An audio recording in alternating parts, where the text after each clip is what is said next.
হয়ই নাই। আমরা চলে এসেছি সুন্দরবনে। সুন্দরবনের ঘন অরণ্যটা দেখিয়ে দিই দাঁড়াও।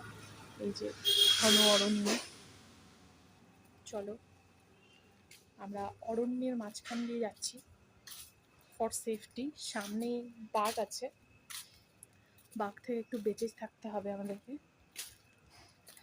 যেটা কিনা জেনারেলি আমরা এত রাত্রে বেরোই না। তাও ডিনারের পরে, আফটার ডিনার একটা হাঁটাহাঁটি খুব দরকার অ্যাকর্ডিং টু মাই বাবা অ্যান্ড মা, নইলে ডাইজেশন ইস্যু হবে, ডাইজেস্ট আমাদের হয় না। ওই জন্যে নাকি আমরা হোল্ড শেষ।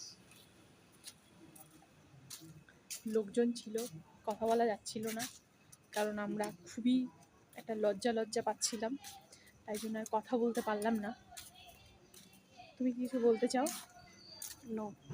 বাবা যদি জানতে পারে আমরা এত রাত্রিবেলা হাঁটাহাঁটি করতে বেরোচ্ছি, তাতে কি তোমার কি মনে হয়? বাবা কি তোমাকে খুব ভালো বলবে? মারবে জুতো।